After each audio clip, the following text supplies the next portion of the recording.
आज नवरात्रि का अष्टम दिवस है। आज हम माता महागौरी रूप की कथा कहेंगे। माता महागौरी, हम माता के इस रूप की कथा सुनने के लिए अति उत्सुक हैं ब्राह्मण देवता।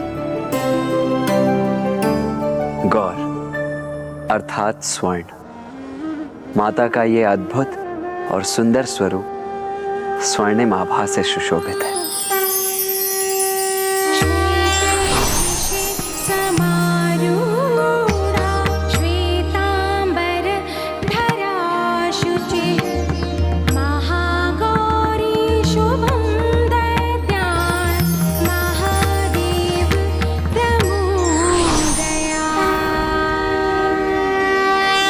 बात उस समय की है जब माता पार्वती गणेश जी को उत्पन्न कर मातृत्व का सुख प्राप्त कर चुकी थी।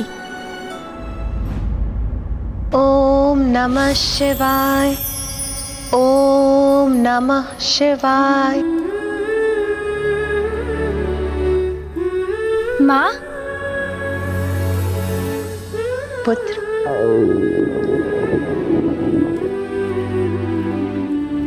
माँ मैं अपनी पूजा संपन्न कर चुका हूँ, किंतु मुझे बहुत भूख लगी है।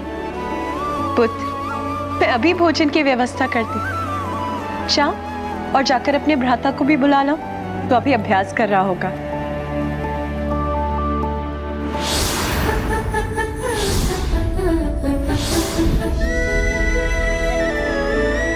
माता तो पूर्ण रूप से अपनी गृहस्थी की देखरेख में मग्न हो गई थी। महादेव के साथ अपने पुत्रों के सुख का ध्यान रखने के साथ कैलाश को सुव्यवस्थित रखने में मग्न थीं वो।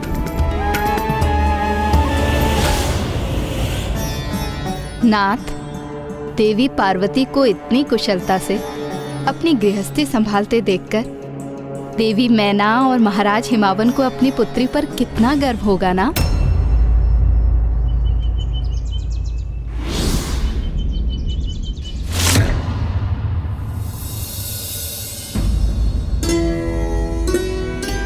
क्या हुआ नाथ? मेरे शब्दों का श्रवण कर आप इतने चिंतित क्यों हो गए? प्रिय देवी पार्वती, गृहिणी का कर्तव्य तो बड़ी कुशलता से निभा रही हैं, किंतु मुझे आशंका है कि वो इस साधारण दिनचर्या में कहीं इतनी तल्लीन तो नहीं हो गई हैं कि अपना वास्तविक परिचय ही भूल गई हैं। उन्हें इस बात का भी स्मरण नहीं कि वो वास्तव में कौन है। यह सत्य है कि वो एक पुत्री होने के साथ साथ एक पत्नी भी हैं और एक माता भी हैं, किंतु इससे भी पूर्व वो देवी आदिशक्ति हैं।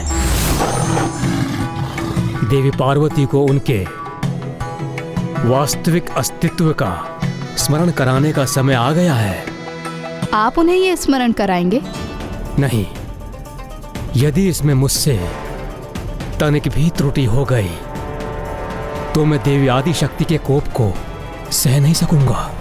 किंतु यदि आप सृष्टि रचयिता ब्रह्मदेव इसमें अपनी असमर्थता जता रहे हैं, तो फिर अत्यंत कठिन कार्य को करने में भला कौन समर्थ होगा?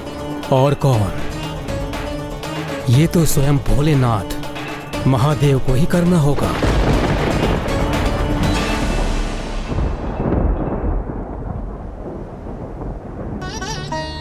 महादेव,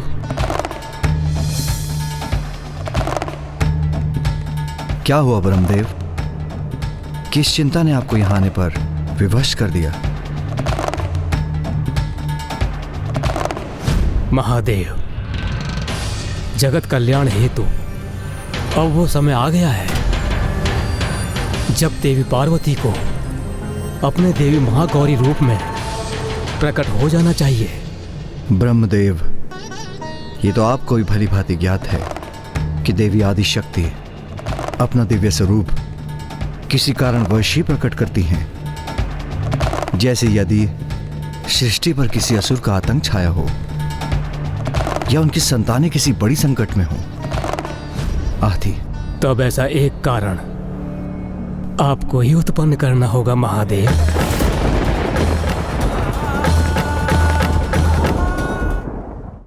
देवी पार्वती अपने गृहस्थी में इतनी रम गई हैं कि वो ये भी भूल गई हैं कि उनका दिव्य स्वरूप क्या है। इसीलिए किसी प्रकार उनमें उत्तेजना उत्पन्न नहीं होगी। उनमें अपने दिव्य स्वरूप को धारण करने की इच्छा भी जागृत नहीं होगी। ब्रह्मदेव, स्पष्ट कहिए, आपकी मुझसे क्या अपेक्षा है?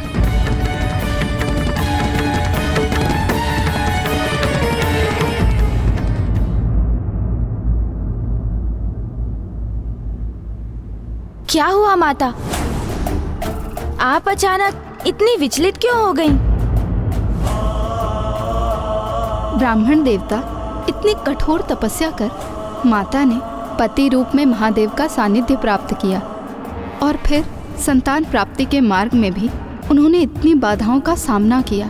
और अब जब माता को कुमार कार्तिकेय और गणेश जी के रूप में संतान सुख की प्राप्ति हुई और उनका जीवन एक पूर्णता प्राप्त कर चुका था, तो उनके द्वारा एक गृहिणी के दायित्व को निभाने में अनुचित क्या था?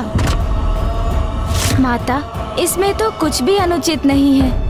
वैसे भी एक गृहिणी का कर्तव्य तो अत्यंत कठिन होता है, किंतु सत्य तो ये भी है कि माता जगत जननी है, माता आदि शक्ति है और उनकी दया दृष्टि एवं स्नेह की आवश्यकता तो इस संपूर्ण संसार को है।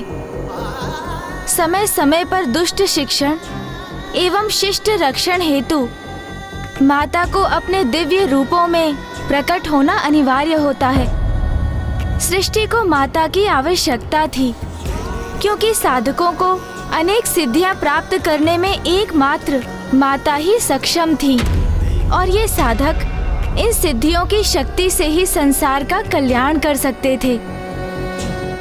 माता पार्वती द्वारा माता महागौरी रूप धारण करना स्त्री शक्ति की पूर्ण व्याख्या के लिए भी आवश्यक था, क्योंकि एक स्त्री के जीवन में विवाह का विशेष महत्व होते हुए भी उसका जीवन वहीं समाप्त नहीं हो जाता। विवाह के उपरांत भी एक स्त्री परिवार की देखरेख के साथ साथ सर्व समाज के उत्थान में अपना योगदान देने में समर्थ होती है। उचित कहा ब्राह्मण देवता। तो फिर ब्रह्मदेव ने माता को प्रेरित करने हेतु कैसा कारण उत्पन्न करने का सुझाव दिया? उनके अनुसार इसका एकमात्र उपाय था महादेव द्वारा माता का अपमान।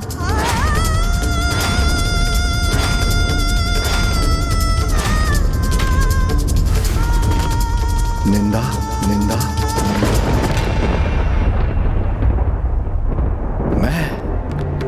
मैं उमा की निंदा करूं? हाँ महादेव, आप किसी भी प्रकार देवी पार्वती के रूप की निंदा कीजिए। ब्रह्मदेव, मेरी अर्धांगिनी है उमा, उसका रूप नहीं, उसका तो संपूर्ण प्रतिरूप दिव्यता का प्रतीक है, अति सुंदर है, उनकी शक्ति अनंत है, स्वयं प्रकृति है। और ये ज्ञात होते हुए भी आप मुझे कैसा सुझाव दे रहे हैं? मेरे कथन को अन्यथा ना ले महादेव। कदाचित हमारे पास केवल यही एक उपाय है। संसार में कल्याण हेतु आपको ये करना ही होगा और मुझे पूर्ण विश्वास है कि आप देवी पार्वती की निंदा करने का उपाय अवश्य ढूंढ लेंगे। तो क्या महादेव ने माता की निंदा की? उन्होंने इस परिस्थिति को कैसे संभाला ब्राह्मण देवता? माता पार्वती को स्वयं से विलग करने का महादेव के समक्ष यही एक सर्वोत्तम उपाय शेष था, जो उन्होंने अपने अनुसार उचित आशय से किया। किंतु अगले ही क्षण उनके कहे का कुछ ऐसा परिणाम निकलेगा उन्होंने सोचा भी नहीं था। एक स्त्री की भांति माता पार्वती भी अपने गृह कैलाश और अपने परिवार में पूर्ण तल्लीनता के साथ गृह कार्य में रम गई थीं, जिस कारण उन्हें अपनी आदि शक्ति की दिव्यता का आभास ही नहीं रहा। किंतु सृष्टि कल्याण के लिए उनकी शक्ति का उजागर होना अति आवश्यक था, और जिसके लिए ब्रह्मदेव ने महादेव से आकर माता की निंदा करने का उन्हें सुझाव दिया। ब्रह्मदेव, मेरी अर्धांगिनी है उमा। उसका रूप नहीं, उसका तो संपूर्ण प्रतिरूप दिव्यता का प्रतीक है। और ये ज्ञात होते हुए भी आप मुझे कैसा सुझाव दे रहे हैं? मेरे कथन को अन्यथा ना ले महादेव। कदाचित हमारे पास केवल यही एक उपाय है, क्योंकि हम जिनसे अत्यधिक स्नेह करते हैं उनके शब्द हमें उतना ही प्रभावित करते हैं। विशेष रूप से एक स्त्री जो अपने पति के जीवन को अपने स्नेह से सींचती है, यदि वो अपने पति की प्रशंसा की पात्र बनती है तो उसका व्यक्तित्व निखर उठता है। अन्यथा एक तिरस्कृत पुष्प के समान उसका व्यक्तित्व मुरझा उठता है और वो अपने और अपने परिवार के प्रति उदासीन हो जाती है। इसीलिए महादेव, यदि आप देवी पार्वती की निंदा करेंगे तो उनके हृदय को पीड़ा पहुंचेगी और कदाचित यही वो कारण बनेगा जिससे वो पुनः समझ सकेंगे कि वो देवी आदिशक्ति हैं। वो मात्र उनकी ही नहीं अपितु सभी की सुंदरता का स्रोत है। महादेव, संसार में कल्याण हेतु आपको ये करना ही होगा और मुझे पूर्ण विश्वास है कि आप देवी पार्वती की निंदा करने का उपाय अवश्य ढूंढ लेंगे।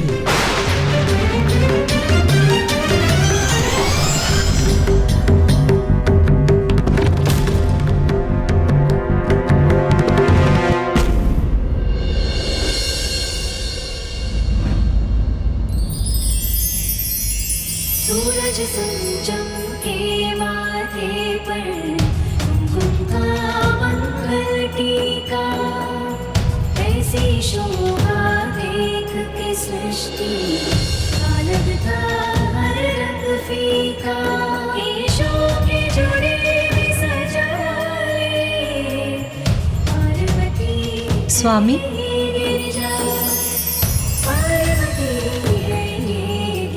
स्वामी क्या हुआ? आप मुझे एक तक ऐसे क्यों निहार रहे हैं? बताइए ना नाथ, कैसे दिखाई देती हूं मैं?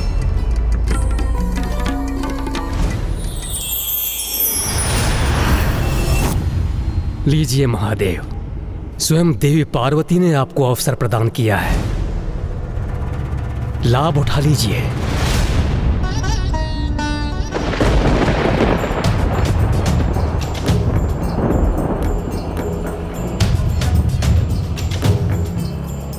अति सुंदर प्रिय।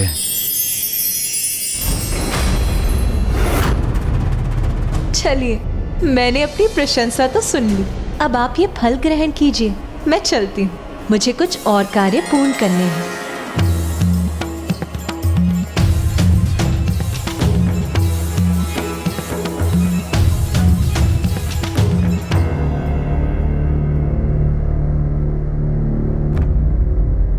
मैं तो भूल ही गया, मुझे पार्वती की प्रशंसा नहीं करनी थी। ब्रह्मदेव ने कहा था। हमारे पास केवल यही एक उपाय है, आप किसी भी प्रकार देवी पार्वती के रूप की निंदा कीजिए। किंतु जिस पार्वती में मुझे पवित्रता और सौंदर्य ही दिखाई देते हैं, उसकी निंदा कर उसका अपमान कैसे करूं मैं? ब्रह्मदेव ने महादेव को एक बहुत बड़ी दुविधा में डाल दिया। बड़े से बड़े असुर का संहार तो महादेव बड़ी सहजता और सरलता से कर देते, किंतु माता का अपमान उनके लिए बहुत कठिन था। किंतु महादेव को यह ज्ञात था कि वो वचन दे चुके हैं, इसीलिए अब उन्हें ऐसा करना ही था।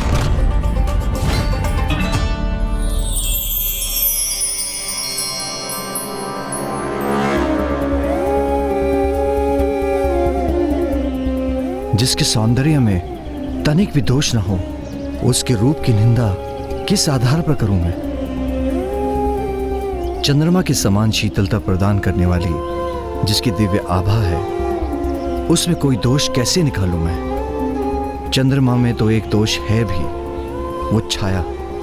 तो क्या पार्वती की दिव्यता में एक छाया का उल्लेख करूं मैं?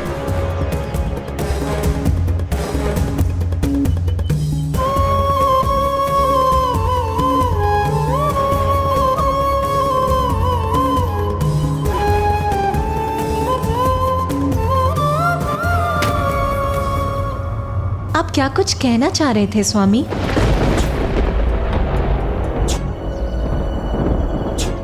हाँ, मैं कहना चाह रहा था कि काली मेघ की छाया इन दिनों आकाश में दृष्टिगोचर नहीं हो रही। नाथ, आप भूल गए क्या? जेठ का मास और भला जेठ की इस तपती धूप में आपको काली कटाई कहां से दिखाई देंगी स्वामी?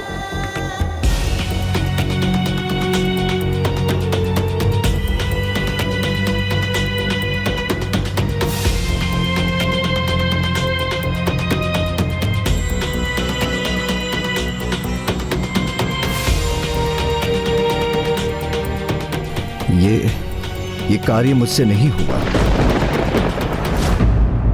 मैं महादेव की दुविधा समझ सकता हूं। यदि कभी मैंने भूल से भी देवी सरला की तनिक से भी निंदा कर दी तो उनका क्रोध सहना अत्यंत कठिन हो जाएगा।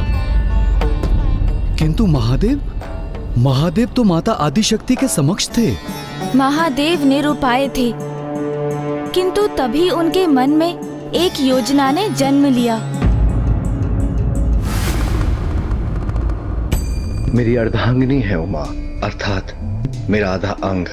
यदि मैं मुख से उसकी निंदा नहीं कर सकता तो मन के भीतर से ही कर देता हूँ। वो समझ जाएगी कि मेरे मन में क्या चल रहा है और मुझे प्रत्यक्ष रूप से उसकी निंदा भी नहीं करनी पड़ेगी।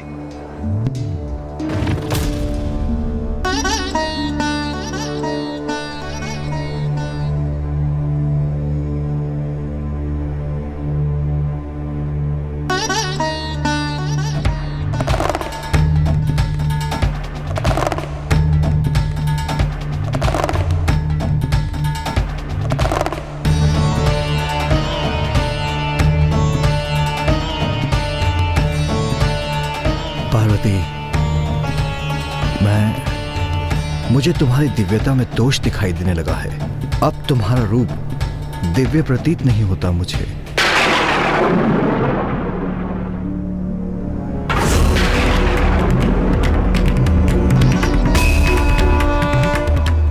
आपने कुछ कहा स्वामी?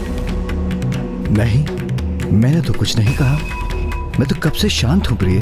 अभी आपने मन में कुछ कहा, किंतु वो इतना मध्यम था कि मैं स्पष्ट कुछ सुन नहीं पाई। क्या कहा स्वामी? अवश्य मेरी प्रशंसा कर रहे होंगे आप, तो मन में ही क्यों? खुल के कहिए ना स्वामी। आपके मुख से अपनी प्रशंसा बहुत भाएगी मुझे।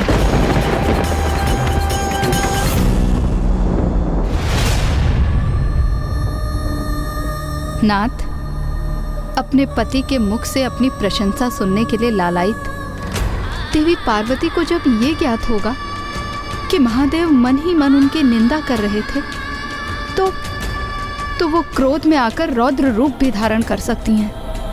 और यदि उन्हें ये ज्ञात हुआ कि इन सब के पीछे आपका सुझाव है, तो फिर क्या होगा?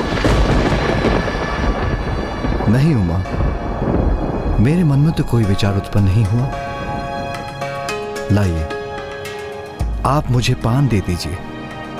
अवश्य दूंगी स्वामी, किंतु उसके पूर्व आपके मन में जो विचार है आप मुझे वो बताइए। आप मुझसे छिपा क्यों रहे हैं स्वामी?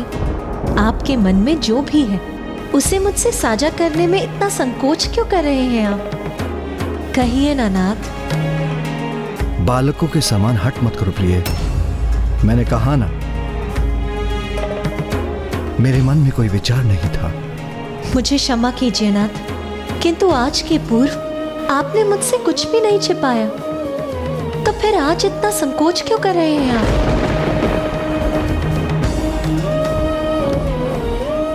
उमा, प्रिय। नाथ, यदि वास्तव में मैं आपकी प्रिय हूं तो बताइए, क्या था आपके मन में?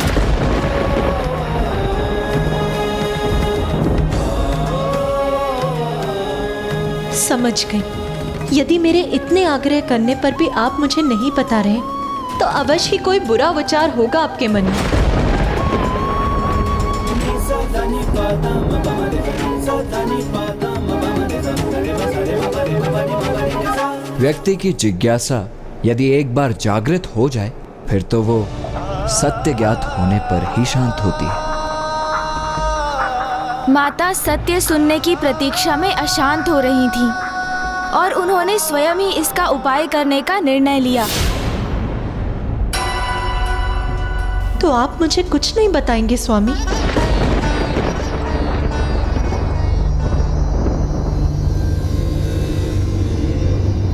तो उचित है।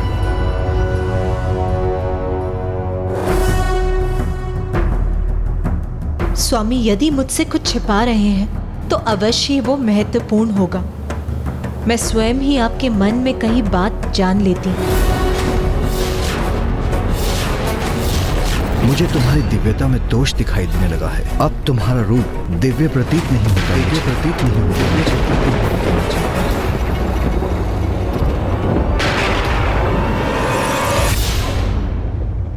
देवी आदिशक्ति तो त्रिकालदर्शी हैं। भूत भविष्य उनसे कुछ नहीं छिप सकता। देवी पार्वती ने अपनी उसी शक्ति का प्रयोग कर महादेव के मन का विचार ज्ञात कर लिया। उमा, अब मैं आपको दिव्य प्रतीत नहीं होती स्वामी।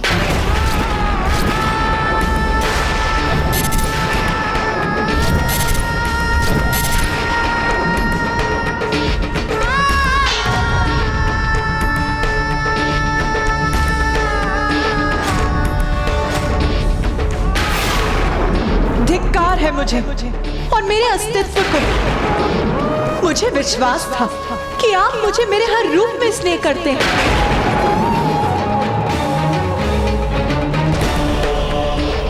मैं तो अभी भी आपके प्रत्येक रूप को प्रेम करता हूँ। यदि ऐसा है तो इतना बड़ा विचार, ऐसा विचार कैसे आया आपके मन में? इतना बड़ा विचार कि आपको मेरे रूप में दिव्यता का ह्रास प्रतीत हो। ऐसा कैसे हुआ स्वामी?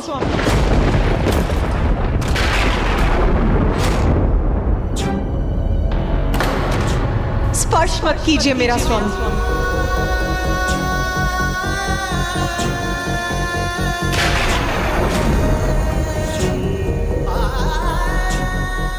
जिनसे हम स्नेह करते हैं उनके समक्ष हम अपना सर्वश्रेष्ठ रूप और पक्ष निछावर करने की चेष्टा करते हैं, किंतु यदि उसके उपरांत जिन पर मैं अपना सर्वस्व निछावर करती हूँ उनको ही मुझ में कोई दोष दिखाई देने लगी तो फिर मैं इस कष्ट पद संपात को सहकर यहाँ कैसे रह सकती हूँ?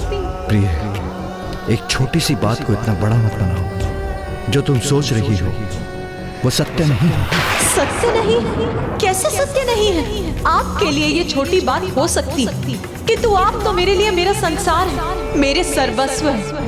और यदि आपके लिए ही मैं अप्रिय हो गई तो मैं यहाँ रहकर अपनी उपस्थिति से आपको कष्ट नहीं दूंगी। चली जाऊंगी मैं यहाँ से, चली जाऊंगी मैं यहाँ से। अब एक क्षण भी यहाँ नहीं रुकूंगी मैं।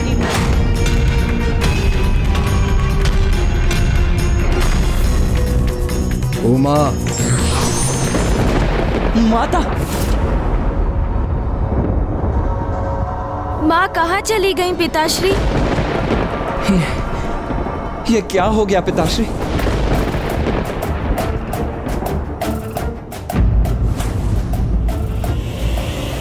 तो क्या माता पार्वती कैलाश छोड़कर चली गईं?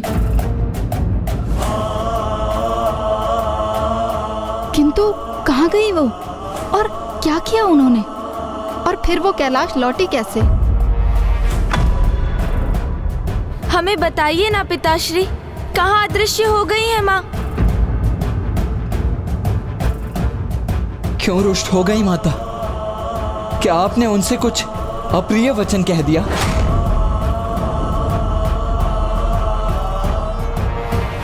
हाँ पुत्र, मैंने तुम्हारी माँ की निंदा की है।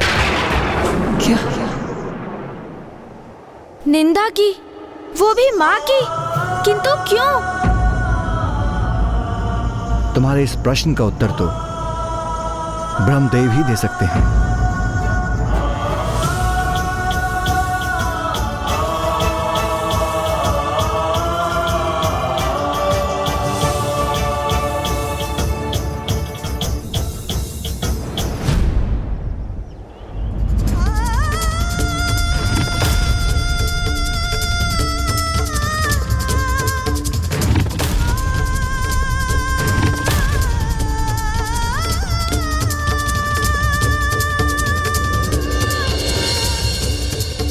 ब्रह्मदेव, ज्ञात है मुझे इस घटना के पीछे आप ही।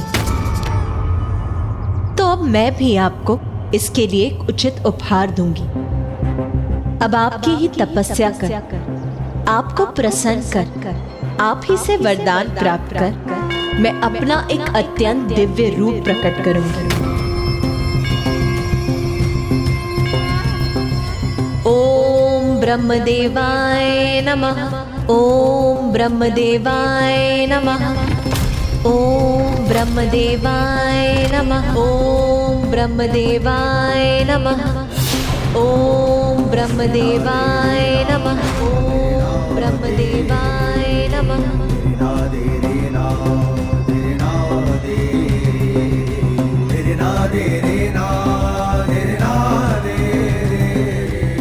भैया, भैया रुकिए, भैया, भैया रुकिए, मेरी बात तो सुनिए भैया। मुझे कुछ नहीं सुनना है गणेश। किंतु भैया आप कहाँ जा रहे हैं? ब्रह्मदेव से अपने प्रश्नों के उत्तर ज्ञात करने। भैया, क्रोध के आवेश में भैया ऐसे ही नहीं रुकेंगे, मुझे बलपूर्वक इनको रोकना ही होगा।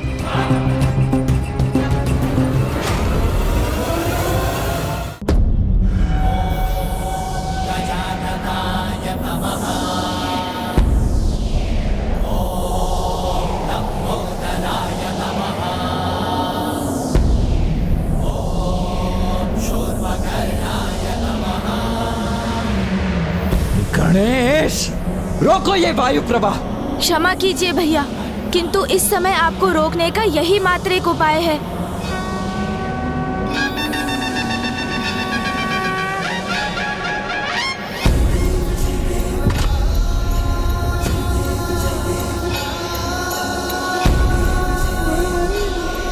उचित है, फिर मैं ही रुक जाता हूँ।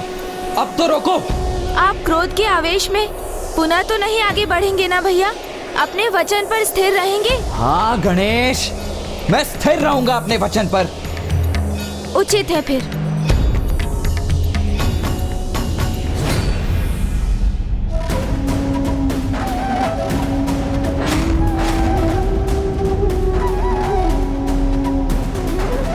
भैया, गणेश, मैं फूफा जी ब्रह्मदेव का अपमान नहीं करना चाहता हूँ। मैं तो उनसे मात्र बस इतना ज्ञात करना चाहता हूँ कि उन्होंने पिताश्री से ऐसा क्या और क्यों कहा जिससे पिताश्री माता की निंदा करने पर विवश हो गए। शांत हो जाइए भैया। नहीं गणेश, अब मैं और शांत नहीं रहूंगा। सर्वप्रथम देवताओं के कारण माता की संतान प्राप्ति की इच्छा को पूर्ण करना इतना कठिन हो गया। उसके पश्चात जगत कल्याण हेतु महिषासुर का वध करने के लिए अपने परिवार का परित्याग कर महर्षि का तैंग की पुत्री के रूप में जन्म लेने पर विवश होना पड़ा। और अब पुनः एक बार उन्हें कैलाश का परित्याग करना पड़ा। तो मैं बस उनसे इतना ज्ञात करना चाहता हूं कि बार बार, हर बार माता को ही ये कष्ट क्यों सहन करने पड़ते हैं? भैया, क्या आपको ऐसा प्रतीत नहीं होता कि यदि फूफा जी ब्रह्मदेव ने कुछ किया है तो इसके पीछे कोई बड़ा और हितकर कारण होगा? और कदाचित पिताश्री को भी ज्ञात है कि वो कारण क्या है। किंतु गणेश, इन सब में कष्ट तो माँ को ही हुआ है ना? किंतु यदि मैं आपसे ये कहूँ कि इतना सब कुछ होने के पश्चात भी माँ अभी भी ब्रह्मदेव की तपस्या कर रही हैं, तब क्या प्रतिक्रिया होगी आपकी? तब तो आप शांत होंगे ना भैया? यदि मेरे शब्दों पर आपको विश्वास नहीं हो रहा है तो स्वयं आप चलिए मेरे साथ और अपनी दृष्टि से ही देख लीजिए।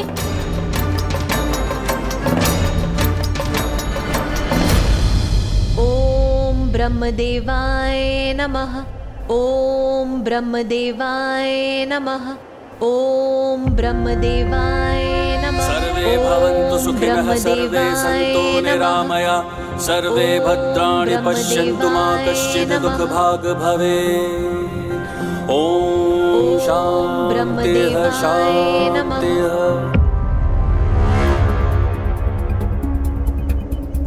ओम ब्रह्मदेवाय नमः। वो देखिए भैया,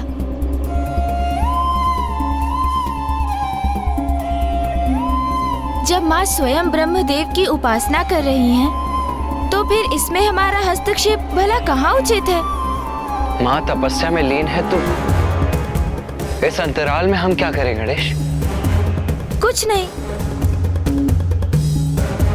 कभी कभी कुछ नहीं करना भी ना बहुत कुछ करने के समान होता है।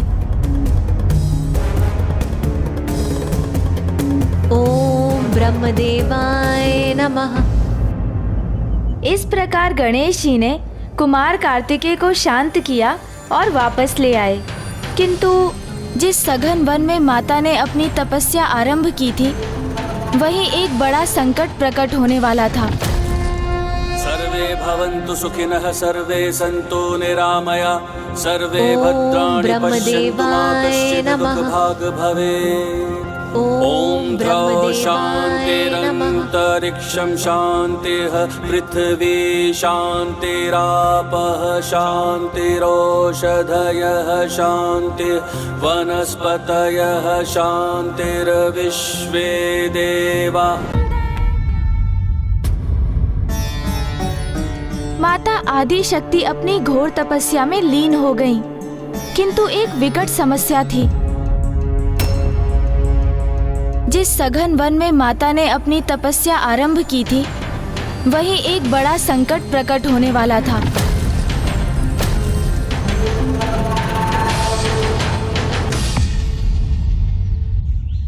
जहां माता तप कर रही थी, उसी वन में एक निशाचर का वास था, जो आखेट कर वन्य पशुओं का संहार कर उन्हें अपने आहार बनाने हेतु एक सिंह का रूप धारण करता था। वो सिंह जो अब विशालकाय पशुओं से संघर्ष करने में समर्थ तो नहीं रहा था, किंतु वो अभी भी नन्हे पशु पक्षियों का आखेट करता था।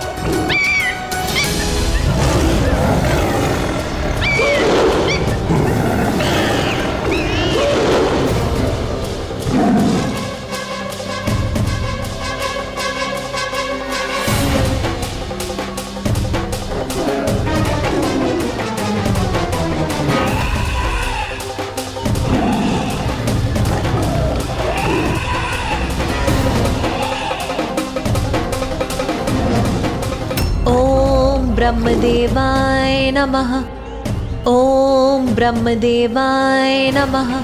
ओम ब्रह्मदेवाय नमः। और फिर एक दिवस वो सिंह उसी स्थान पर पहुंच गया जहां माता पार्वती अपने तप में लीन थी। उस सिंह की दृष्टि मां पर पड़ी तो उसे उनमें उत्तम आहार दिखाई दिया और उसने निर्णय ले लिया कि इस स्वर्णिम अवसर का वो पूर्ण लाभ उठाएगा। ओम ब्रह्मदेवाय नमः। ओम ब्रह्मदेवाय नमः। ओम ब्रह्मदेवाय नमः। ओम ब्रह्मदेवाय नमः।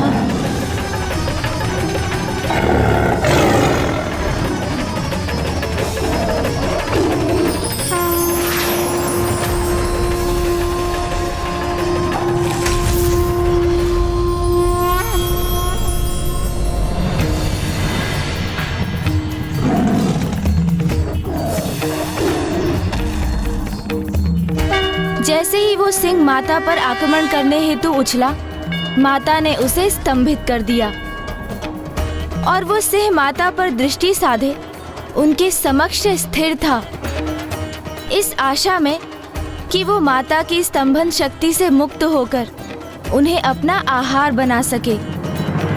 किंतु वो माता की शक्ति का कहाँ सामना कर सकता था, इसलिए वहीं उसी प्रकार उसे खड़े होने पर विवश होना पड़ा।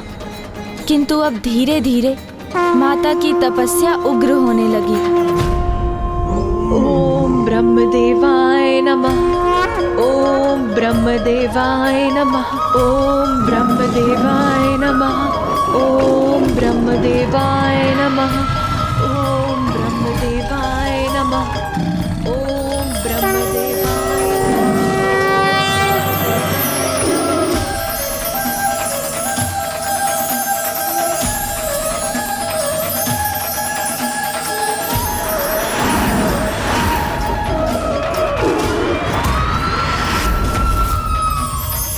और फिर माता के तप के प्रभाव से निकली ऊर्जा एवं प्रकाश ने संपूर्ण सृष्टि समेत सभी लोगों को भी स्वर्णिम प्रकाश से आलोकित करना आरंभ कर दिया।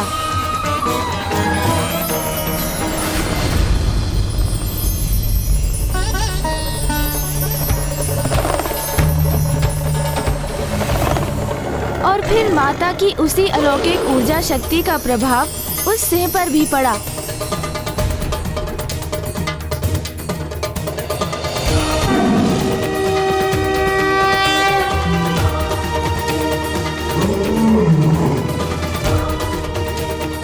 और फिर उसी ऊर्जा शक्ति के फल स्वरूप वो सिंह, जो माता का भक्षण करने की प्रतीक्षा में था, अब वो स्वयं ही माता की भक्ति में आकर भाव विभोर हो उठा।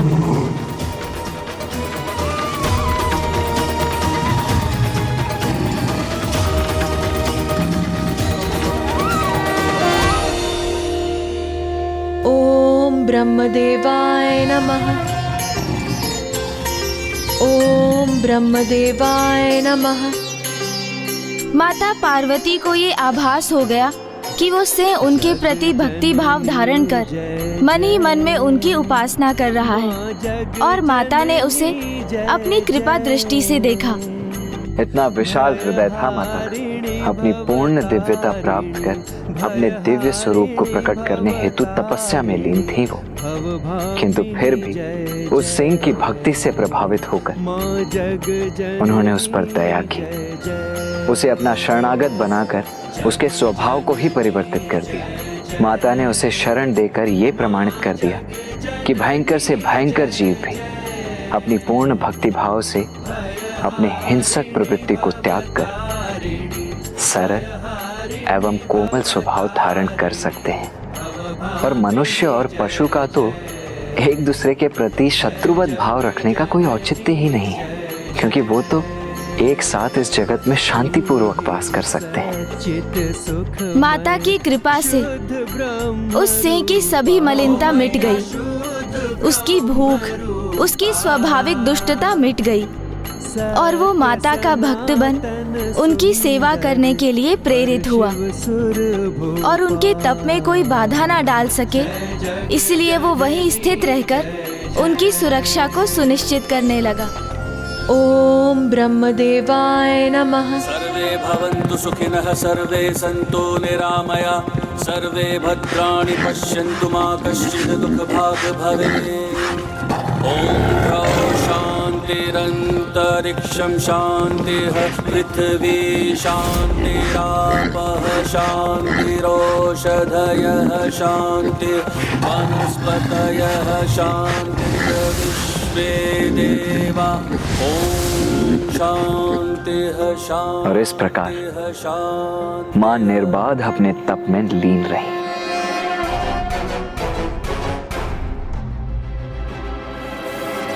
ये दृष्टि बाधित करने वाली स्वर्णिम ऊर्जा तो माता पार्वती की तपस्थली की ओर से आ रही है। हाँ इंद्रदेव, माता की तपस्या तो और उग्र हो गई है, इसीलिए हमें माता के निकट जाकर उनसे प्रार्थना करनी होगी कि वो अपने इस तप को रोक दे, अन्यथा उनकी ये ऊर्जा हम सभी की दृष्टि हर लेगी। सूर्यदेव, माता पार्वती ब्रह्मदेव की तपस्या कर रही है, इसलिए अब एकमात्र वो ही माता पार्वती को उनकी तपस्या से उठा सकते हैं।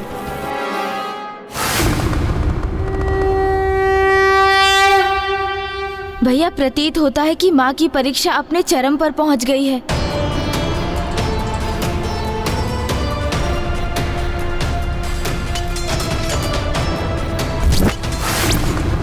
किंतु फूफा जी माँ के पास जा क्यों नहीं रहे हैं? भैया, अब फूफा जी ब्रह्मदेव से हमारा संवाद करने का समय आ चुका है।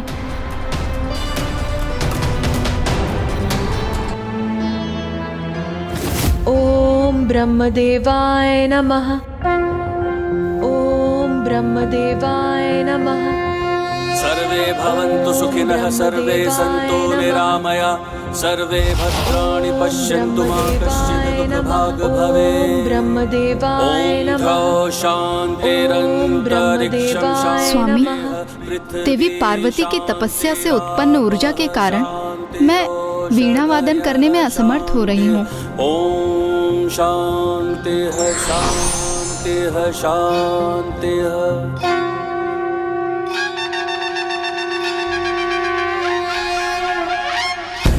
फूफा जी, आप माँ को दर्शन क्यों नहीं दे रहे हैं? देवी पार्वती तो स्वयं दिव्यता की प्रतिमूर्ति हैं। ये मेरी समझ से परे है कि भला मैं उन्हें क्या प्रदान कर सकता हूँ। फूफा जी, ये तो आपको तभी ज्ञात होगा जब आप माँ के समक्ष पहुँचेंगे। मैं आपसे विनती करता हूँ, अब विलंब मत कीजिए, माँ के समक्ष प्रस्तुत होइए।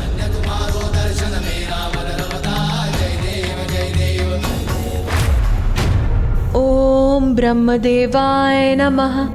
ओम ब्रह्मदेवाय नमः। ओम ब्रह्मदेवाय देवी पार्वती, नमः।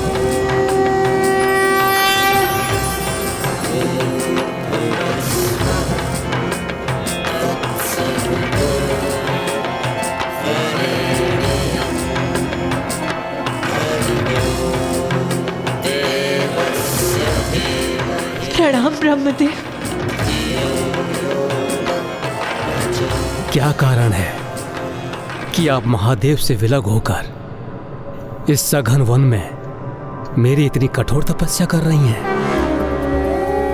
आप जगत जननी हैं। तपस्या के संपूर्ण फलों की सिद्धि तो आपके ही अधीन है। समस्त लोकों के स्वामी परमेश्वर को अपने पति रूप में प्राप्त कर अपनी तपस्या का संपूर्ण फल तो आपने पूर्व में ही प्राप्त कर लिया है। आपकी जो भी इच्छा है वो तो मात्र आपके द्वारा उसका विचार करने से ही पूर्ण हो जाती है। इसलिए आपके इस तप में आपकी कोई लीला ही छिपी हुई है। तो मुझे बताइए देवी पार्वती, इस तपस्या के पीछे क्या मनोरथ है आपका? ब्रह्मदेव, सृष्टि के आदि काल से समस्त प्रजाओं में प्रथम होने के कारण आप मेरे ज्येष्ठ पुत्र हो। फिर प्रजा की वृद्धि होने हेतु आपके ललाट से महादेव के रुद्र रूप का प्रादुर्भाव हुआ। तब आप मेरे पति के पिता, मेरे श्वसुर होने के कारण गुरुजनों की कोटि में भी आ गए। और जब मैं इसका विचार करती हूँ कि मेरे पिता स्वयं गिरिराज और मेरे पूर्व जन्म के पिता प्रजापति दक्ष आपके पुत्र हैं, तब तो आप मेरे लिए साक्षात पितामह के स्थान पर हुए। लोक पितामह, इस प्रकार आप मेरे लिए मेरी लोक यात्रा के विधाता हैं।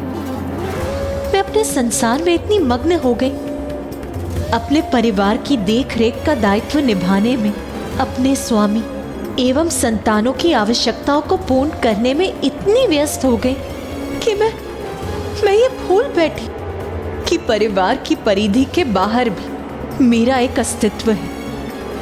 मेरा वास्तविक अस्तित्व ही भूल बैठी मैं। किंतु आपके कारण मुझे ये स्मरण हुआ कि एक पत्नी और एक माँ के सिवाय भी मेरा एक दिव्य परिचय है। और मैंने आपकी तपस्या इसलिए की कि आपसे वरदान पाकर मैं अपना ये दिव्य स्वरूप उजागर करूं, ताकि मेरे इस दिव्य स्वरूप से सृष्टि का निरंतर कल्याण होता रहे। इतने शुद्र मनोरथ के लिए आपने इतनी कठोर तपस्या की? यही तो माता की लीला थी। यही तो ब्रह्मदेव को उनके द्वारा दिए जाने वाला उपहार था, जिसका उल्लेख माता ने किया था। क्योंकि ब्रह्मदेव के माध्यम से ही माता को स्मरण हुआ कि वो एक पत्नी, पुत्री एवं माता के साथ साथ देवी आदि शक्ति भी हैं। स्वयं जगत जननी है वो। उनका एक दिव्य स्वरूप है, एक अनुपम अद्भुत अस्तित्व है, जिसे तप से उजागर करने की आवश्यकता है। माता की इस लीला से सृष्टि रचयिता ब्रह्मदेव के सम्मान में वृद्धि हुई। उनसे वरदान प्राप्त कर माता ने ये भी सिद्ध कर दिया कि जिस संसार को उन्होंने जन्म दिया उसकी मर्यादा का भी पूर्ण रूप से पालन किया। चूंकि इस प्रसंग का आरंभ ब्रह्मदेव से हुआ, तो इसका अंत भी उन्हीं से होने जा रहा था। इस संसार में ऐसा क्या है जो आपकी इच्छा के अधीन नहीं है? आपकी इच्छा हो तो आप महाप्रलय कर इस संसार को ही परिवर्तित कर सकती हैं। इसलिए मैं आपको दिव्य स्वरूप प्रदान करने में सक्षम कहां हूं। किंतु यदि आप मुझे अपनी इच्छा पूर्ति का माध्यम बनाना ही चाहती हैं तो ये तो मेरा परम सौभाग्य है। इसलिए मैं आपको वरदान देता हूं कि आपका मनोरथ पूर्ण हो।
क्षमा शिवा धात्री स्वाहा स्वधा नमोस्तुते। माता, आपके दिव्य स्वरूप के दर्शन प्राप्त कर हम धन्य हुए। वसन मुख उज्ज्वल अनुपम देवी तू महागौरी, शिव ने रूप दिया देवी को माता कल्याणकारी। हे माँ माता कल्याणकारी, हो माँ माता कल्याणकारी। माँ हो माँ।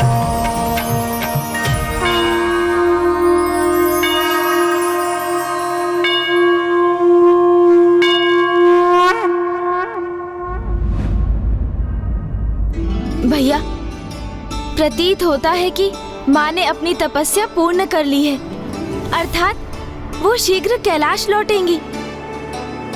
हाँ गणेश, माता के लौटने पर उनके स्वागत की तैयारियां करनी चाहिए हमें।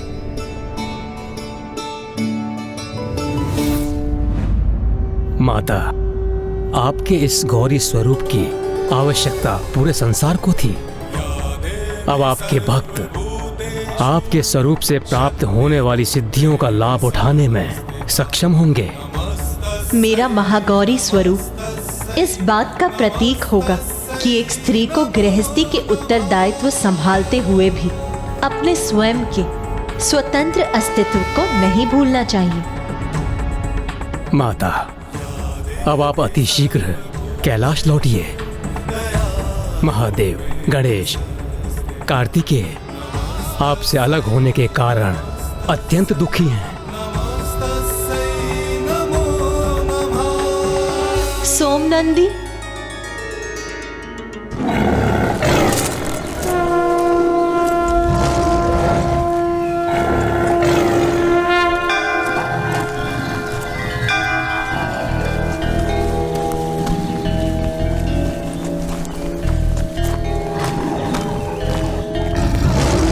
मेरे तप के मध्य तुमने मेरी काफी सेवा की है, अतः तुम भी मेरे साथ कैलाश चलोगे।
क्या कर दिया आपने?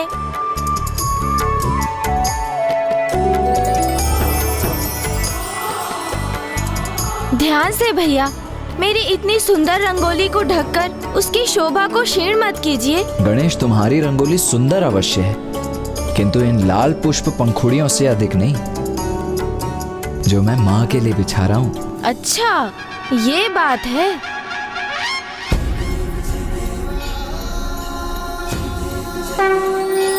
अब देखा भैया, आपके पुष्पों की पंखुड़ियाँ तो पृथ्वी पर हैं, किंतु मैंने तो वायु में ही पुष्पों को सज्जित कर दिया।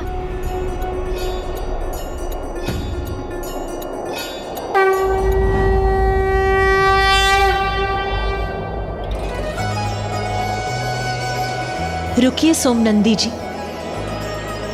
अब हम कैलाश की सीमा पर पहुंच चुके हैं। अब मुझे भी इस पवित्र भूमि को छूने का अवसर दे दीजिए, जिससे मैं अपने प्रत्येक पद से कैलाश की पावन भूमि का स्पर्श कर हर्षित हो सकूं।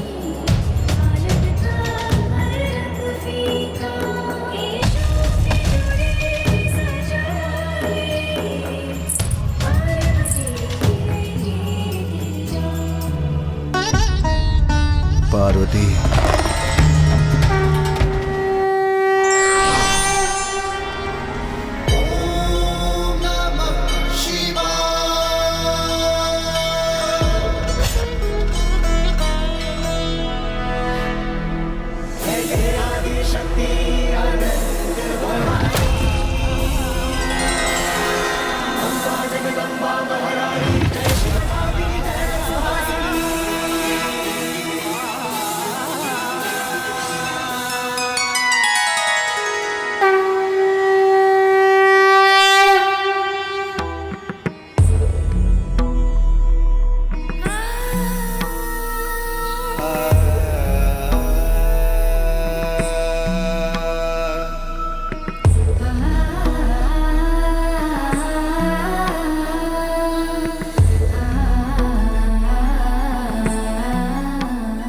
पार्वती, तुम्हारी ये दिव्य ऊर्जा से परिपूर्ण तुम्हारा ये रूप तो अत्यंत मनोहर है।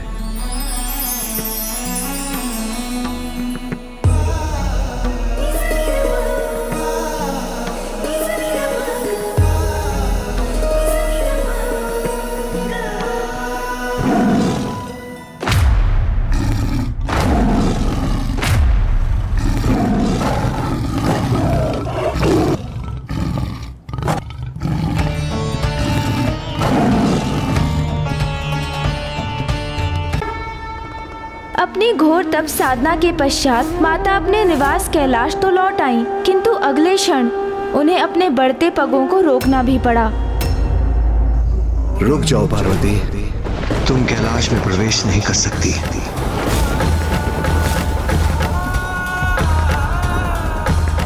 क्या हुआ? आपने मुझे क्यों रोक दिया स्वामी?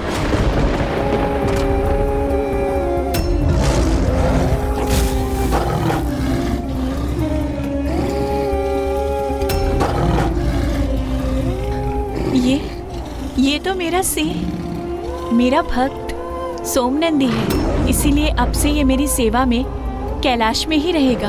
किंतु यह असंभव है पार्वती। क्यों असंभव है स्वामी? क्योंकि यह कैलाश के नियमों का उल्लंघन होगा जो मैंने स्वयं स्थापित किए हैं। कैसा नियम स्वामी? क्योंकि मात्र मेरे गणों को ही कैलाश में निवास करने का अधिकार है, किसी अन्य जीव को नहीं। किंतु ऐसा नियम क्यों स्थापित किया आपने? उसका क्या औचित्य है? हिंसक प्रवृत्ति है इस सिंह की। पूर्व काल में इसने ऋषि मुनियों के साथ गौ माता को आखेट कर उनके संहार करने का पाप किया है। किंतु ये पाप तो इसने मेरी शरण में आने के पूर्व किए थे स्वामी, और अब तो ये सुधर चुका है। अपनी हिंसक प्रवृत्ति का परित्याग कर इसने मेरे तप की अवधि में मेरी निगरानी कर मेरी सेवा की है इसने। मेरे तप में कोई विघ्न नहीं उत्पन्न होने दिया इसने। इसके अंतर में मेरे प्रति भक्ति जागृत होने से ही इतना बड़ा परिवर्तन आया है इसमें। इसने भक्ति पथ पर चलना आरंभ कर अपनी पाप की यात्रा का अंत कर दिया है। स्वामी, सोम नंदी मेरा कृपा पात्र है और जिस पे मेरी कृपा दृष्टि होती है वो अपने समस्त दुखों, पापों और कष्टों से मुक्त हो जाता है। आपके गण आपके कृपा पात्र हैं, इसीलिए उन्हें कैलाश में निवास करने का अधिकार है। किंतु ये मेरा भक्त है और मेरा भक्त होने के कारण इसकी गणना भी आपके गणों में होनी चाहिए और इसे भी कैलाश में रहने का अधिकार मिलना चाहिए। स्वामी,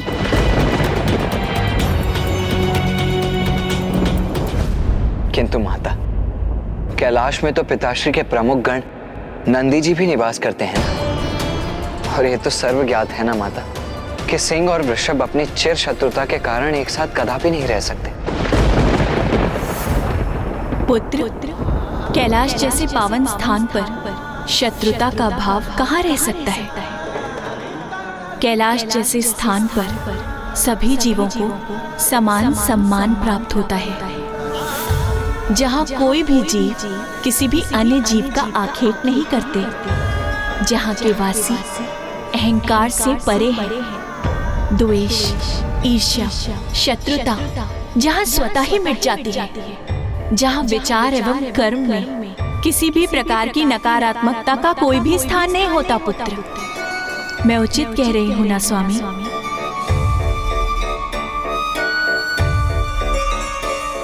ये कैलाश ही है जहाँ महादेव के सर्प, पुत्र गणेश के मूषक, पुत्र कार्तिकेय का मयूर प्राकृतिक स्वभाव से शत्रु होते हुए अपनी शत्रुता के भाव से रिक्त होकर शांति और सौहार्द से एक साथ विचरण करते हैं। उसी प्रकार नंदी और सोम नंदी भी एक साथ यहाँ निवास करेंगे। आपने सर्वथा सत्य कहा प्रिय। जहाँ शत्रु पैर फूलकर मित्रता अपना ले, वही तो कैलाश है। मैं आपके सिंह सोम नंदी को अपने गणों में स्थान देकर अपने कैलाश में निवास करने की अनुमति प्रदान करता हूँ।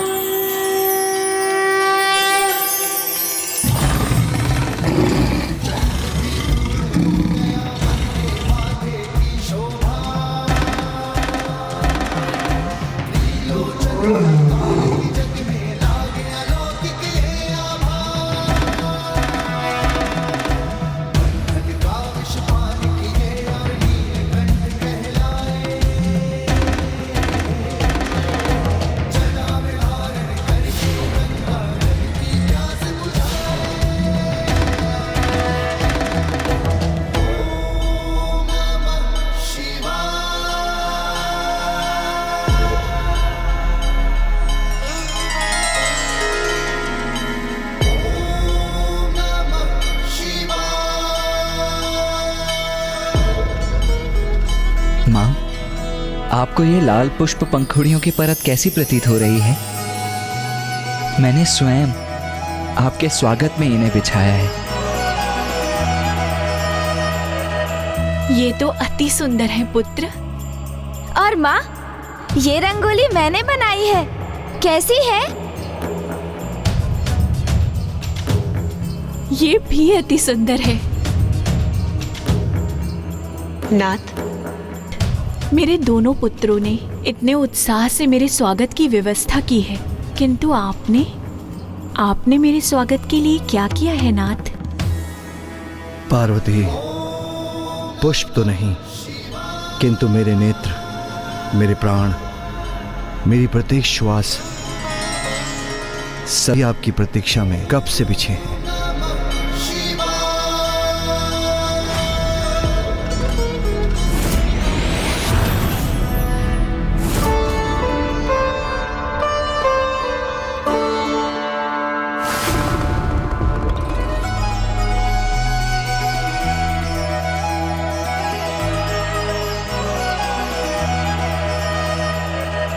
सूरज समचमके माथे पर कुमकुम का मंगल। आज मैं अपने दिव्य स्वरूप में हूँ, तो आपकी दृष्टि एक टक मुझ पे ही टिकी हुई है। इसके पूर्व तो आपको मेरी दिव्यता में दोष दिखाई दे रहा था ना नाथ?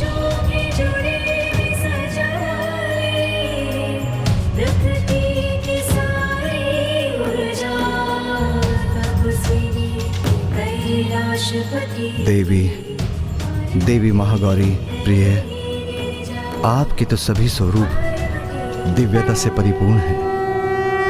उनमें कोई दोष कहाँ, और मुझे आपके प्रत्येक रूप से अपार स्नेह है। मैं आपकी निंदा करने की तो कल्पना भी नहीं कर सकता, किंतु आपको अपना वास्तविक परिचय स्मरण हो। आपका ये दिव्य स्वरूप सृष्टि के हित में संसार के समक्ष उजागर हो। आपका ये दिव्य रूप अपनी दिव्यता से सृष्टि का उद्धार करे। ये लीला तो इसलिए हुई है।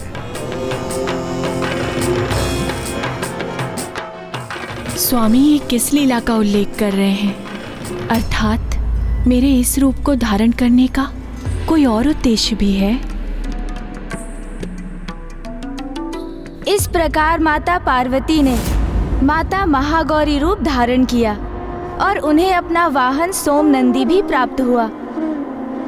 माता का महागौरी स्वरूप स्त्री के जीवन में उसके द्वारा उसके दिव्य अर्थात वास्तविक स्वरूप, उसका सहज स्वतंत्र स्वभाव, उसके आंतरिक गुण और क्षमताओं को उजागर करने का प्रतीक है।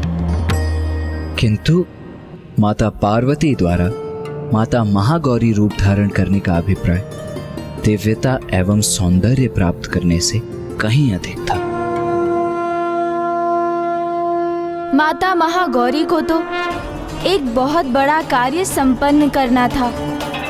अब वो कार्य क्या था ब्राह्मण देवता?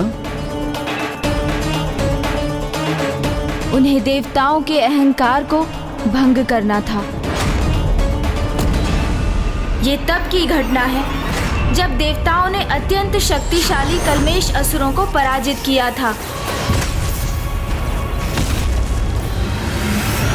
देवराज इंद्र की, देवराज इंद्र की, देवराज इंद्र की, देवराज इंद्र की, देवराज इंद्र की, देवराज इंद्र की, देवराज इंद्र की, देवराज इंद्र की, देवराज इंद्र की, देवराज इंद्र की।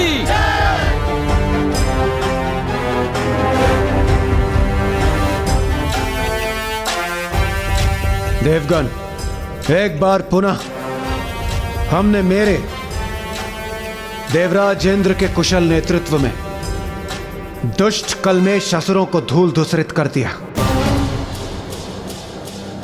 देव मंत्री, बताइए क्या समाचार है? देवराज, असुर तो अब पाताल में ही छिपे रहने पर विवश हैं और पृथ्वी पर भी यज्ञ आदि सुचारू रूप से गतिशील हैं, जिसके कारण हम सभी देवताओं को बिना किसी बाधा के हमारा भविष्य प्राप्त हो रहा है।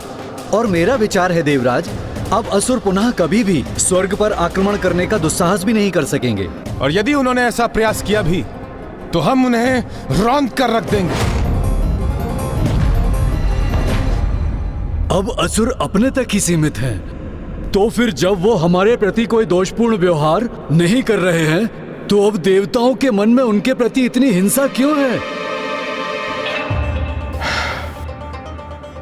देवगुरु, असुरों के स्वभाव से आप भी अनभिज्ञ नहीं हैं।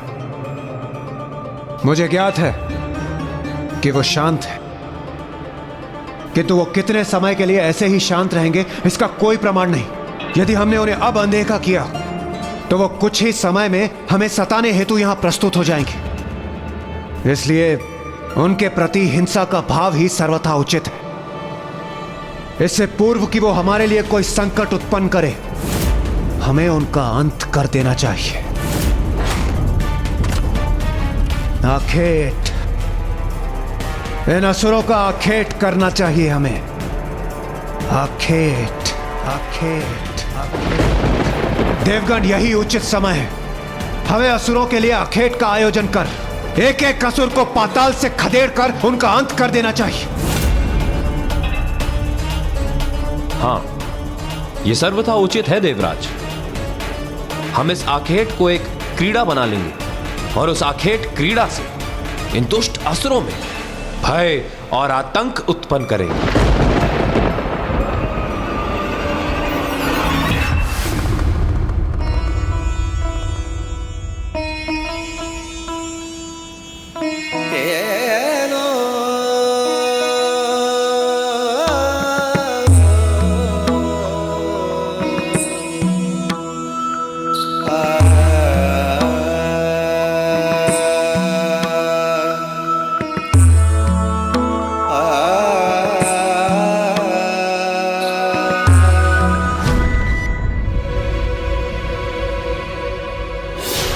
वरुण देव सर्वथा उचित कह रहे हैं देवराज। हमें असुरों के प्रति सज्ज रहना होगा।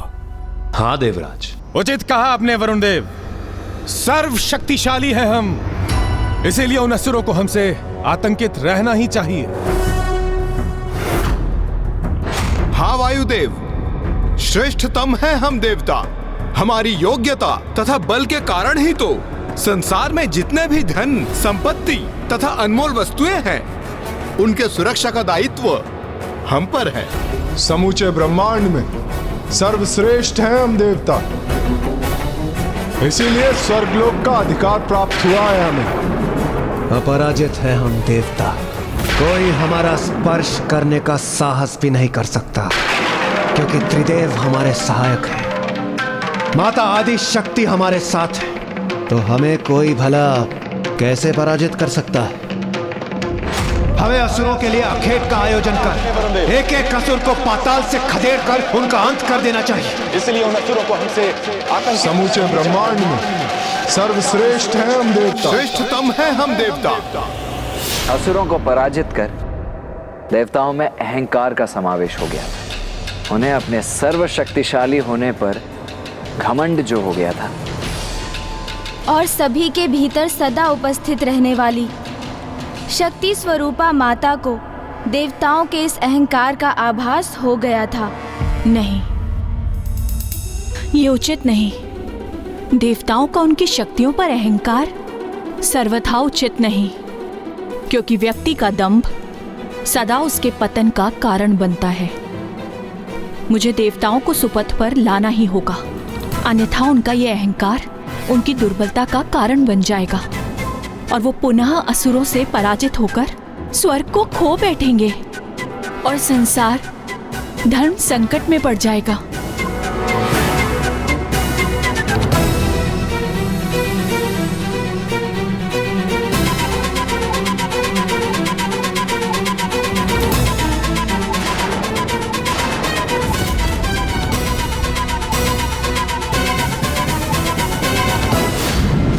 संतान सुपथ से भटक जाए तो उसे सुपथ पर लाना माता का ही कर्तव्य होता है। तो उसी कर्तव्य को निभाने हेतु मुझे देवताओं के अहंकार को भंग करना ही होगा।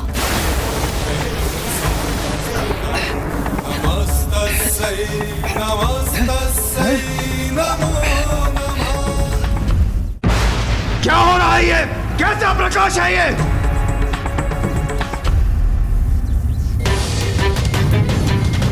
देवराज, ये कोई मायावी असुर शक्ति पुंज प्रतीत हो रहा है।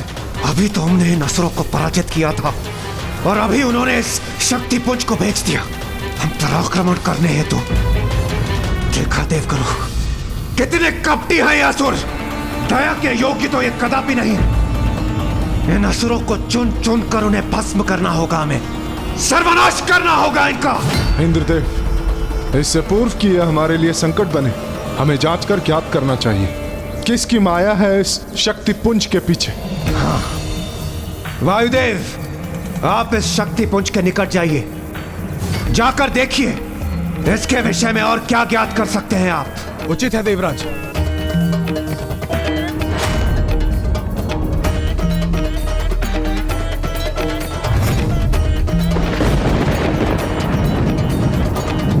कौन हो तुम?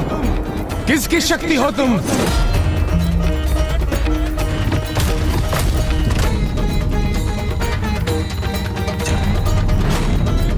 मेरा प्रश्न नहीं सुना तुमने? किसकी शक्ति हो? सर्वप्रथम आप बताइए, कौन है आप? अच्छा, स्वर्ग में आकर तुम मेरा परिचय पूछने का दुस्साहस कर रही हो। वायुदेव हूं मैं, वायुदेव। इस समस्त संसार का प्राण हूं मैं। इस संसार में मुझसे अधिक बलवान कोई भी नहीं। बड़े से बड़े नगर को पल भर में उजाड़ सकता हूं मैं, उसे धूल में परिवर्तित कर सकता हूं। समझ गई मेरी शक्ति? लगता है तुम्हें मेरी शक्ति का परिचय देना होगा। उसकी कोई आवश्यकता नहीं। अर्थात समझ गई कितना शक्तिशाली हूं मैं। इतने ही शक्तिशाली हो तो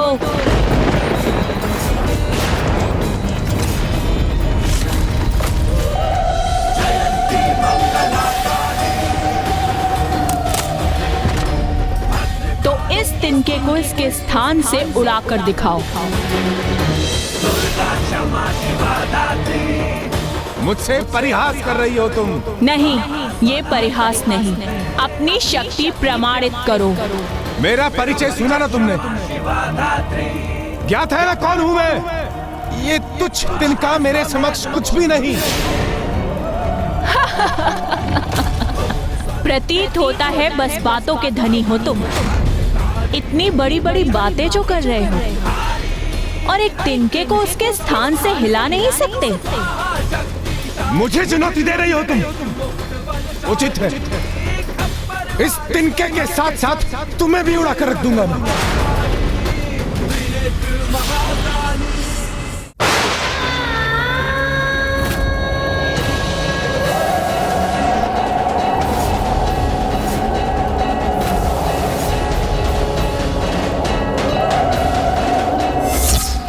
इस तिनके को कुछ भी नहीं हुआ। ये कैसे संभव है? यह अवश्य कोई माया है। मुझे अपनी शक्ति का परीक्षण करना चाहिए।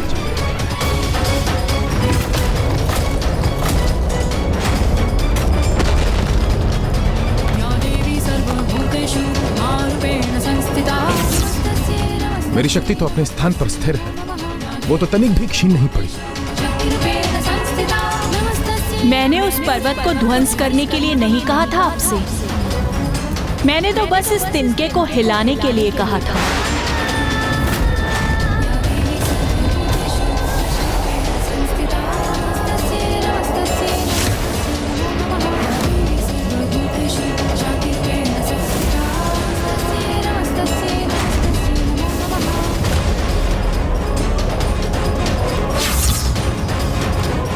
असंभव, मेरा तीव्रतम प्रहार भी इस तिनके को हिला तक नहीं पाया।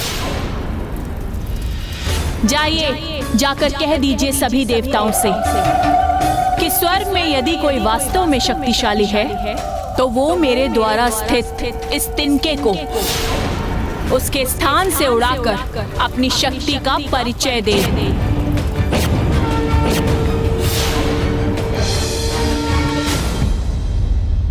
ये वायुदेव को लौटने में इतना समय क्यों लग रहा है?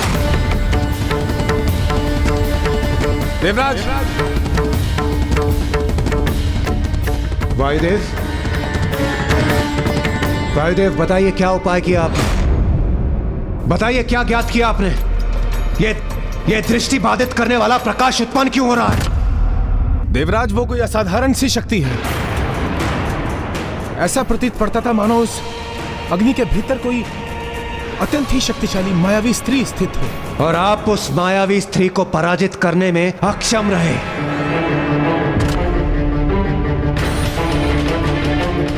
एक स्त्री का इतना तो साहस कि वो मेरे स्वर्ग लोक में आकर यहाँ के क्रियाकलापों में बाधा उत्पन्न करे।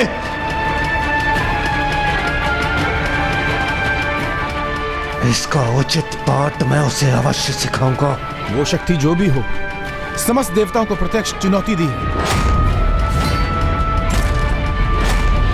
और उसने कहा है यदि जाइए, जाकर कह दीजिए सभी देवताओं से कि स्वर्ग में यदि कोई वास्तव में शक्तिशाली है तो वो मेरे द्वारा स्थित इस तिनके को उसके स्थान से उड़ाकर अपनी शक्ति का परिचय दे।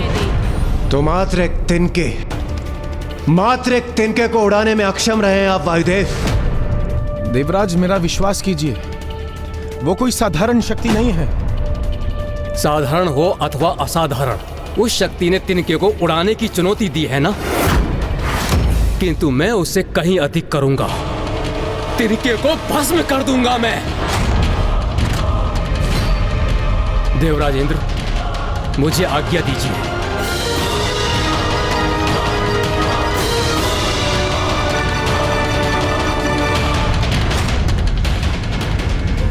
आइए देवगणों, कदाचित यही उचित समय होगा आप सबके भीतर समा चुके बल के अभिमान और दंभ को चूर करने का।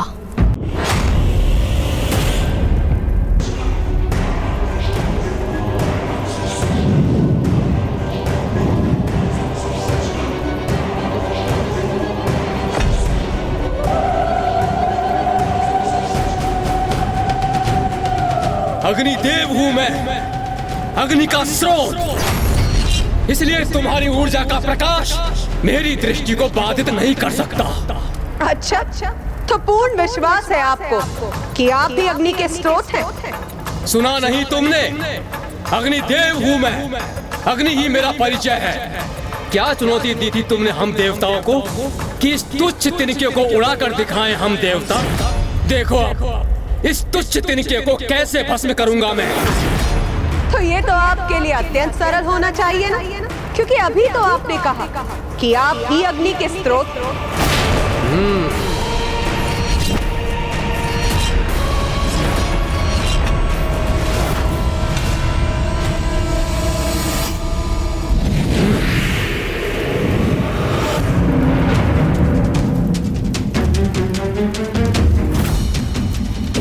इस तिनके को भस्म करने के उपरांत तुम्हारी अग्नि रूपी ऊर्जा को सोख कर स्वयं के भीतर समाहित करूंगा मैं।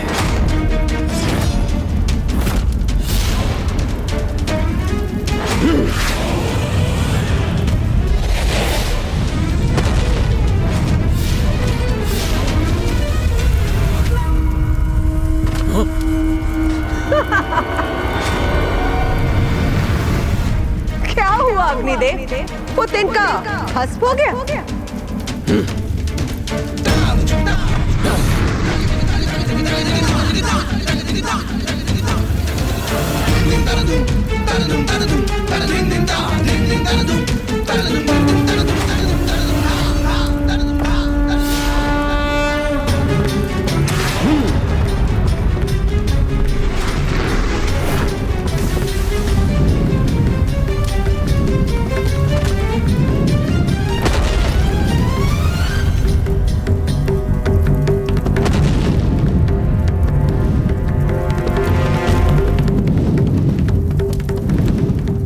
तुम्हारा तिनका इस अग्नि में भस्म होने से कैसे सुरक्षित रह सकता है?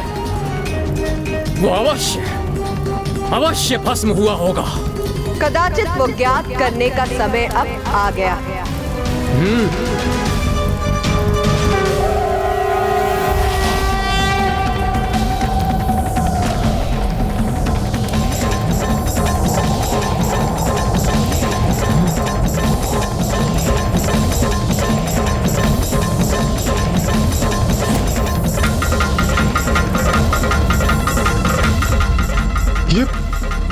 ये शक्ति तो स्वयं अग्निदेव को अपने भीतर समाहित कर रही है, किंतु ये कैसे संभव है? ये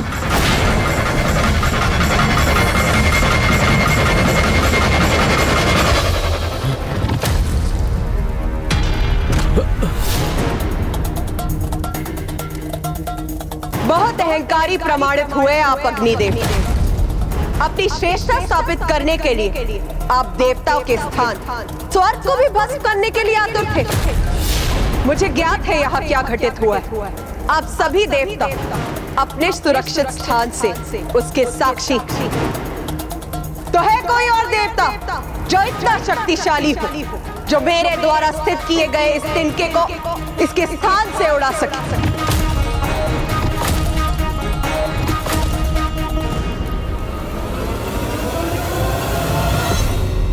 इसका इतना दुस्साहस इस मायावी स्त्री का जो ये हम देवताओं को चुनौती दे रही है, इसका अभी इसी क्षण प्रत्युत्तर देना होगा। देवराज इंद्र माता की दिव्यता स्वीकार करने के स्थान पर उन्हें एक आसुरी शक्ति ही मानते रहे। अहंकार का अंधकार सत्य का परिचय कहां होने देता है भला। देवताओं के अहंकार ने उनकी दृष्टि और बुद्धि दोनों को ही भ्रमित कर दिया था महाराज। वो ये देखने और समझने में असमर्थ थे कि उनके समक्ष कोई मायावी शक्ति नहीं, अपितु स्वयं माता महागौरी अपने तेजोमय रूप में थी। फिर क्या हुआ ब्राह्मण देवता? फिर अपने दंभ और क्रोध का प्रदर्शन करते हुए इंद्रदेव के साथ समस्त देवता माता से संघर्ष करने के लिए तत्पर हो गए।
वरुण देव ने अत्यंत शक्तिशाली जल प्रवाह को उत्पन्न कर उसे उस तिनके पर केंद्रित किया।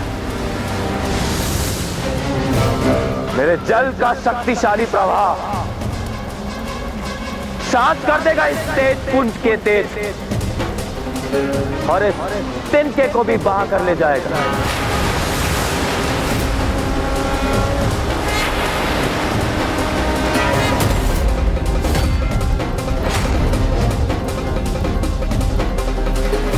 किंतु माता के तेज पुंज का स्पर्श करते ही वरुण देव द्वारा उत्पन्न जल वाष्प में परिवर्तित होकर वायु में समाहित हो गया।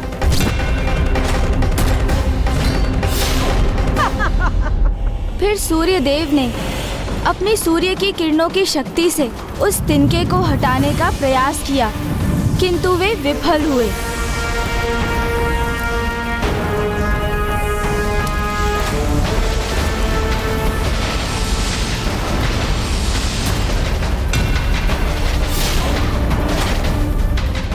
जिसके उपरांत कुबेर देव जी ने भी अपनी गदा का प्रयोग किया।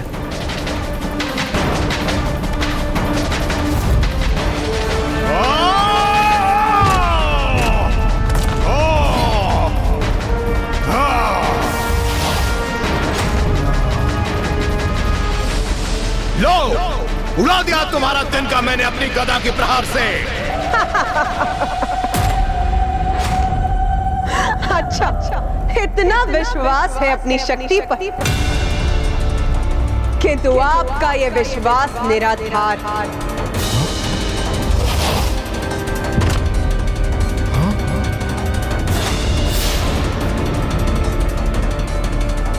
कोई आसुरी शक्ति नहीं, ये अवश्य कोई दिव्य शक्ति है।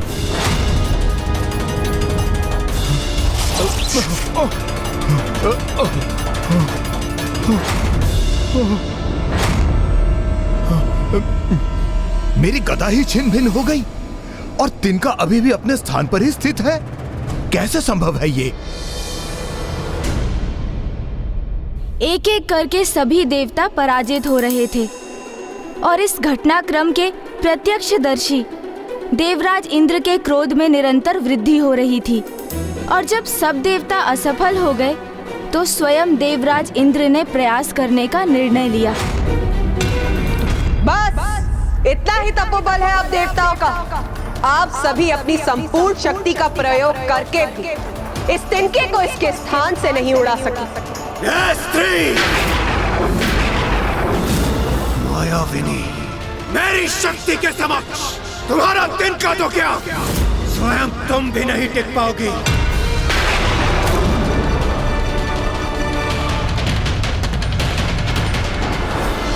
मुझे इंद्रदेव को इनका सामना करने से रोकना होगा। मैं अपने तपोबल से कैसी शक्ति उत्पन्न करूंगा, ये तुम्हें अभी ज्ञात नहीं।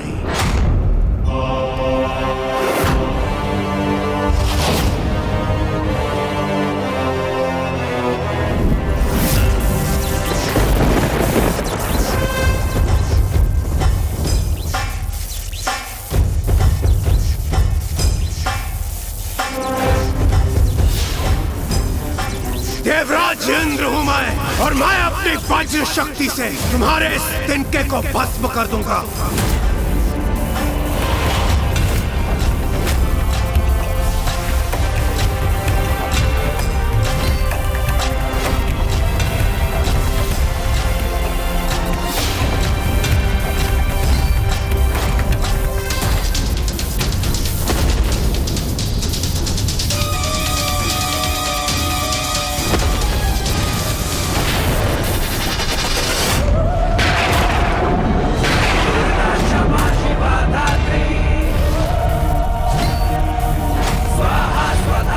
इंद्रदेव, आपकी यह शक्ति इस तिनके को तो नहीं हिला सकी, किंतु ये पलटकर हम पर ही वार कर रही है।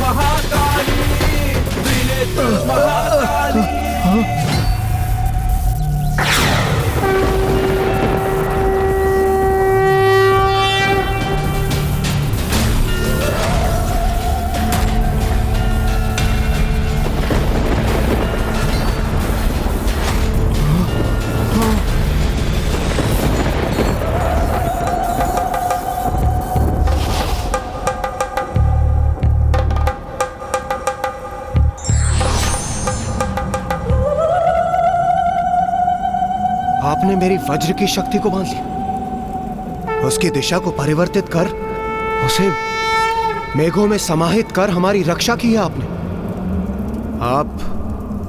आप कोई शत्रु शक्ति नहीं हो सकती। तो फिर कौन है आप? कृपया अपना परिचय दीजिए। आप सबके भीतर जो शक्ति उपस्थित है वही हूं मैं।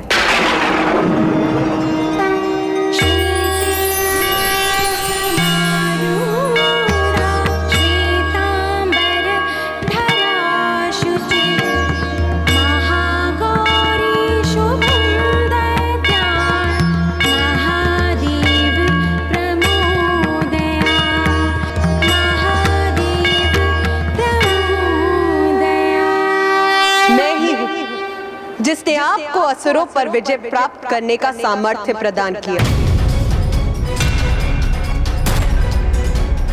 आप सभी अपनी शक्ति के अहंकार में डूब चुके थे, इसीलिए आपको यह स्मरण कराने हेतु कि अहंकार सदा विनाश का कारण बनता है। आप सभी के अहंकार को नष्ट करने के लिए मुझे स्वयं यहाँ प्रकट होना पड़ा। और वैसे भी उस शक्ति पे अहंकार करने का क्या औचित्य जो आपकी है ही नहीं, क्योंकि जिस शक्ति पर आपको इतना दम वो तो स्वयं मैं हूं। मैं। माता, हमें क्षमा कर दीजिए, हम अहंकारवश आपको पहचान नहीं पाए।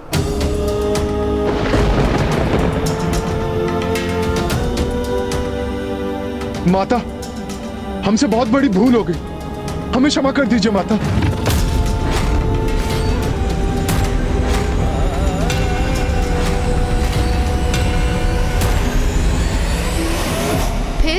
फिर क्या हुआ ब्राह्मण देवता?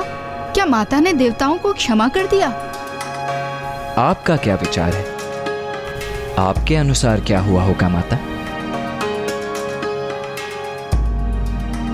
माता तो जगत जननी है, कितनी भी क्रोधित क्यों ना हो, उनका हृदय एक क्षमाशील माता का ही है, इसलिए उन्होंने अवश्य देवताओं को क्षमा कर दिया होगा। आप सर्वथा उचित कहती है माता। यदि उनका भक्त अपनी भूल को स्वीकार कर लेता है तो माता उसे अवश्य क्षमा करती हैं, क्योंकि भूल तो किसी से भी हो सकती है, किंतु आवश्यक तो ये है कि अपनी भूल को समझकर क्षमा याचना कर उस भूल को सुधारने का संकल्प लिया जाए। तो माता, महाराज, देवराज इंद्र एवं समस्त देवताओं ने माता महागौरी का स्तुति गान किया, जिससे माता का क्रोध शांत हुआ और माता ने देवताओं को क्षमा भी किया। आप सभी निष्कपट और निष्ठा भाव से अपनी भूल का प्रायश्चित कर रहे हैं, इसीलिए मैं आप सभी को क्षमा करती हूँ। किंतु स्मरण रखिए, देवता हैं आप, जगत कल्याण कर्तव्य है आपका, इसीलिए सदा अपने कर्तव्य के लिए सजग रहिए और दोषपूर्ण आचरण से सदा स्वयं को दूर रखिए।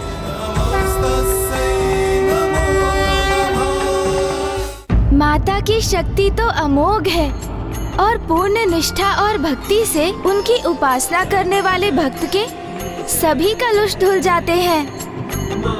पूर्व काल में किए गए पाप मिट जाते हैं और भविष्य में दुख, संताप, पाप, रोग ऐसे भक्त के निकट भी नहीं आते हैं और माता के ऐसे निष्ठावान भक्तों को सकारात्मक शक्तियां भी प्राप्त होती हैं।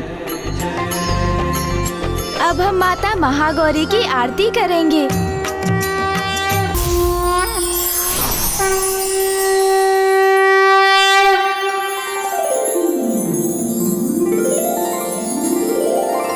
कल नवरात्रि का 9वां दिवस है। कल हम माता के 9वें रूप माता सिद्धिदात्री की कथा कहेंगे।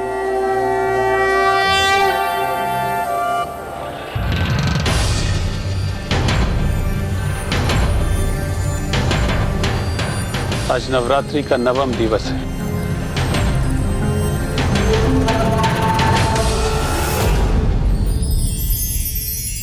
माँ, आज हम महाराज देवोदास और माता सरला को आपके 9वें स्वरूप की कथा सुनाएंगे। हमें आशीष दीजिए कि हम आपकी कथा को संपन्न कर सकें और हमारे यहाँ आने के प्रयोजन को सिद्ध कर सकें।